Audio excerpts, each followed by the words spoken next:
And the Roman Empire fell because they were spending too much money on welfare programs on one side and empire building on the other, that they just didn't have enough money. So guess how they tried to pay for it for over 150 years?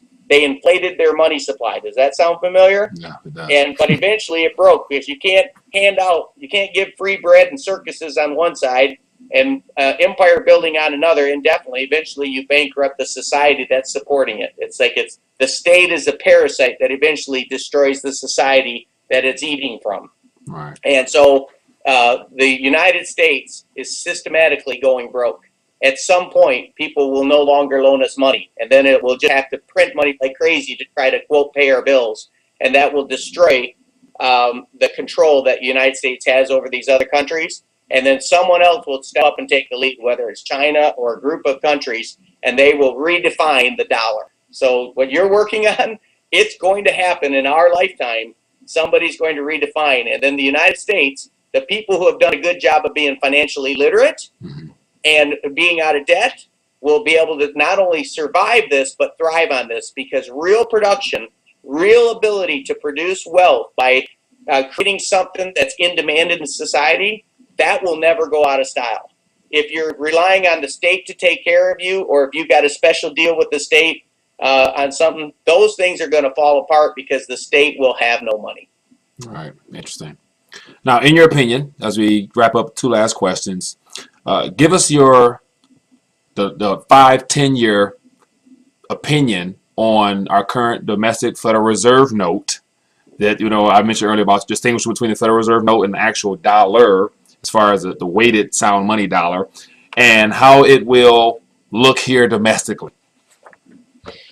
Boy, that's, crystal ball is a tough thing. I just bought a book and been doing a ton of research right now on how to survive. This isn't the title of it, but this is my concept. It's like, is the Federal Reserve note as we know it going to change? Absolutely. You can't continue to print. You can't keep spending $500 billion more dollars a year than what you actually have to spend. And so that's eventually, you see the unemployment that keeps being doctored to show, but really we're getting close to a Great Depression level of unemployment, people just giving up even trying to get a job. And so that puts more and more stress on the people that are working and productive. And so if you only got fewer and fewer people moving the wagon and more people riding on the wagon, eventually more and more people keep jumping on that wagon, and the wagon will stop moving. When that happens, it's going to have to. My prayer is that that when it collapses, that we've created enough financial literacy that we go back to some type of money backed by commodity, backed by gold, backed by silver. And while we're at it, let's kill that fractional reserve banking where you can sell the same motorcycle 7 times. Right. And let's go to a true system of justice, because that's my drive. Why did I get on this call? And Mike, I think it's your drive. Justice. Let's do right by people. It's like, I have no problem with someone being a billionaire if they earned it by serving others. That's wealth created by serving others. Fantastic. You bless society and you are blessed because of it. Right. Wealth created by oppressing others, that's sinful. Wealth created by hurting others, taking advantage of others, that's injustice. And we, as a society, have a responsibility to educate ourselves to know what the difference between justice, how to create wealth justly, and all the ways of creating wealth unjustly, and then fix the system to where we protect the masses from the elites that seek to appropriate their wealth. All right. Now, give us 1 or 2 books on monetary edge, history, or anything like that that's been influential in your understanding of what information you have now. Absolutely.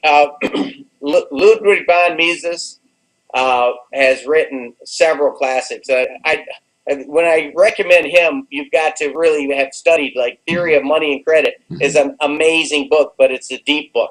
What I attempted to do is take all of that. I wrote a book. This is my Guinness World Record-setting book, signed more copies than anybody else of any book of all time. And this year, I have all of the books that I've read are captured in here. This is the one that I did the research to discover the 3 matrices of control, which then led me to write the Financial Matrix. And Justice for All covers the technique. So I would say Road to Serfdom, Friedrich von Hayek, fantastic read. You get that. Monetary wise, I would say Ludwig von Mises. He's the one in 1912.